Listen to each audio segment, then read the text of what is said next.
When I heard several months ago during a Nintendo Direct Konami was remaking the original Contra, I remember my reaction was, "Oh no!" I now get to watch modern day Konami take a dump on one of my favorite childhood games. Well, Konami is not the worst game company in the industry to work for. I mean, we have Ubisoft and Activision. Their treatment of employees has let them lose a lot of their talent.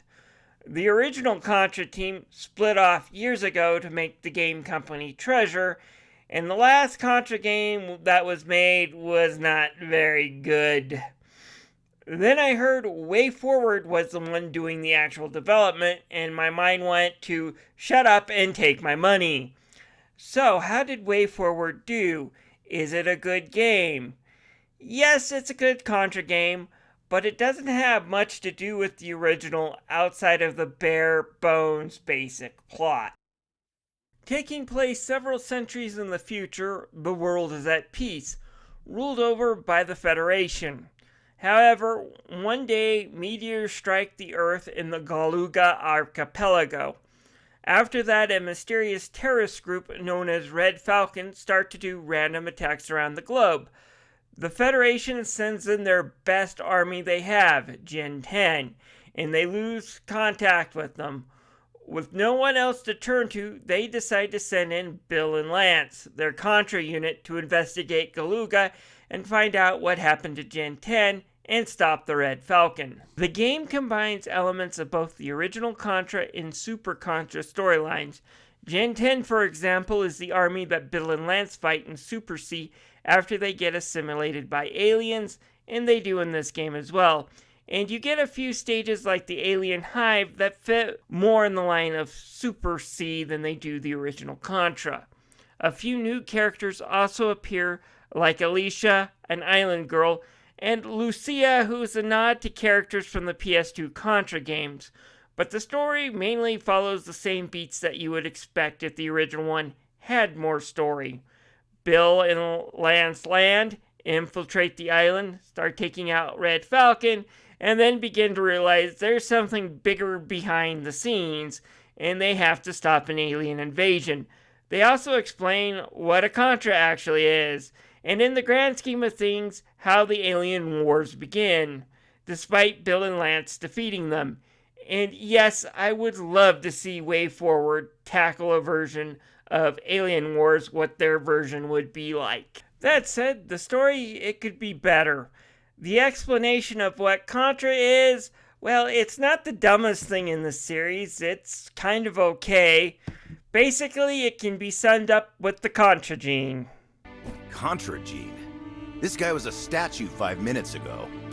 This is the focus of my research at Exflo. It's a genetic sequence found in warriors with preternatural abilities, like you and Lance. We realized that something, an X-type artifact, was influencing human evolution. So that's what they're going to be calling steroids 600 years in the future. Still, I love this reboot because far dumber things were happening in Contra Shattered Soldier for the PS2. And thanks to the Contra gene, those have been completely retconned. And you can always count on Wayforward to have a sense of humor. In arcade mode, if you choose to have a Castlevania soundtrack, when you go from bloody tears to the night music from Castlevania 2, you'll have characters react by saying things like, "It's a hell of a night for a curse." Hell of a night for a curse. That made me laugh the first time I heard it. For warriors who could be deemed. So what's the best way to describe Contra Operation Galuga? Well, it's OG Contra. Wayforward nailed what makes a Contra game for the most part, and even gave the ability to customize the experience, which is what makes this game so fun and accessible to almost everyone and can be a variable experience. So the basics is that if you play with Bill or Lance, the game is pretty much the same as Contra 4. The power-ups are the same, you even have the same stacking abilities, etc. But they kept the life bar hardcore uprising use, provided you choose to enable it. Put in the overheat heal, and the game is a cakewalk to get through, even on the normal or hard difficulties. Oh, and speaking about overheat, it's a new thing Wayforward thought of. By sacrificing a gun, or at least a level of a gun, you can activate a special effect. The machine gun gives you a barrier, laser stops time, the homing missiles give you these little options from Gradius, and sometimes they even look like the Vic Viper. And for the flamethrower, I have no idea what this is used for. Anyways, let's talk about how this is its own game, despite being a, quote, remake of the original. The stage designs are their own, and only the first and third stage really feel like they go off the classic Contra game. But the rest are entirely new. It's kind of like the Final Fantasy VII remake. You see the similarity, but it's all new. The ice cap stages are now this train stage, and the laser field is now this temple, and stage 7 takes inspiration from Super C with an alien hive. It's a good thing that the stages are fun, or else I would really be pissed that they did this.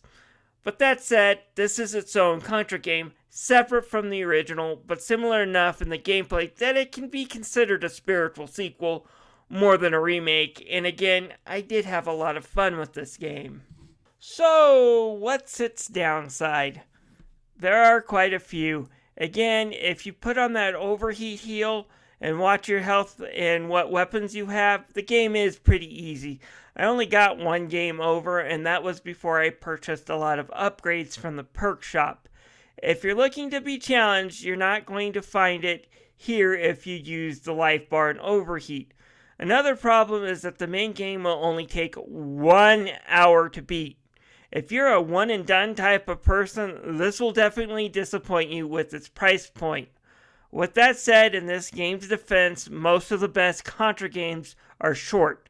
The original one was only 15 minutes long, and Contra 3 clocks anywhere between 45 minutes and an hour.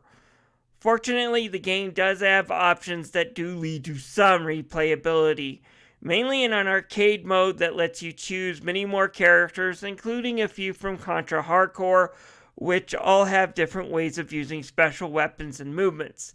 On top of that, the unlockable perks give you ways of customizing the game.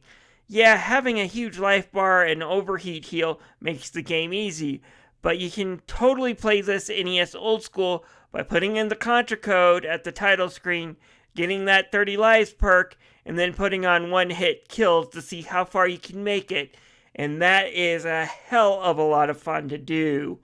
Throw in some challenging modes and unlockable soundtracks, including the likes of Castlevania and even a Wayforward mix, and there's a lot of replay here, aimed at not just beating it, but getting good. Playing it so far, I've spent about 12 hours with it, and I'm still enjoying playing it. This is a sign it's a good Contra game. Graphically, the game is okay. It's what you expect from a modern-day Contra game, and the character design is good.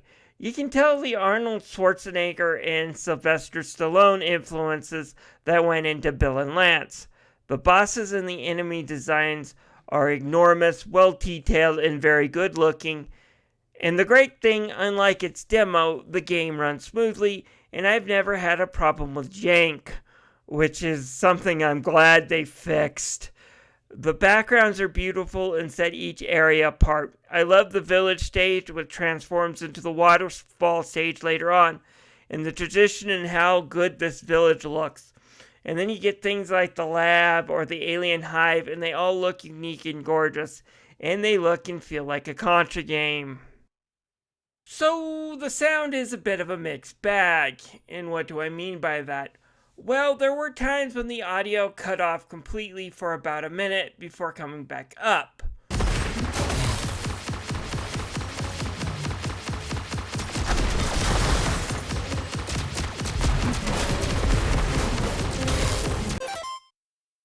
So I think there's going to be some patches incoming for this game. But for the music for the main game is a bit on the weak side. Don't get me wrong, it's alright, but it's lacking when you compare it to some of Wayforward's best. Music in games like Shantae's Half Genie Hero or River City Girls. I don't remember hating any of the soundtracks that were for the original game, and it fits perfectly well with the stages, but I don't remember walking away humming any of the new tracks. With that said, Wayforward remastered all the original soundtracks, and you can buy them and play them in arcade mode. These are actually pretty damn good. That said, I can understand why they decided to make these unlockable instead of the default soundtrack. They don't match the new stages. The bass theme does not match a hover bike stage at all, even if it's a well remixed version of the bass theme.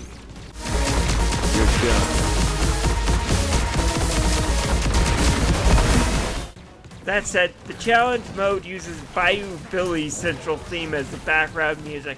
I found the fact that they used the Adventures of Bayou Billy theme for these over-the-top challenges downright hilarious. The voice actors are all good, and I like they hired Steve Blum, the voice of Spike from the English dub of Cowboy Bebop, to play Bill. He's perfect with the gruff, over-the-top voice. You're kidding. Gen 10 is the strongest. All the voices, in fact, are pretty good, and so are the line readings. I love this over-the-top speech from the villain. Your leaders will fall, your women will mourn, your children will weep. Then, as the cleansing flames fade to embers, silent. Overall, the voice acting is solid, and there are a few good Easter eggs too. Sometimes when you start a level, you will hear Bill say, "Let's attack aggressively," or Lance say, "It's time for revenge." Let's attack aggressively. Which is an incredible Easter egg to Contra 3, the Alien Wars, except you got the phrasing backwards there, Wayforward. What is my recommendation on this? Well, it depends. Do you love Contra? And are you an old school gamer, used to having his game short and challenging, that going back to replay a game that takes an hour to play just to improve themselves sounds like fun? Well, then this game is for you. If you are a one or done or not a diehard of OG Contra, you should put this on a wish list, as the game's $40 price tag may be off-putting. Again, this isn't Shredder's Revenge where it was short but it was only $25. That said, I do feel like I got my money off this, and I see myself playing this again next time I feel like a Contra game. It goes right up there with the original Contra and Contra 3 in my book, and it's definitely worth checking out.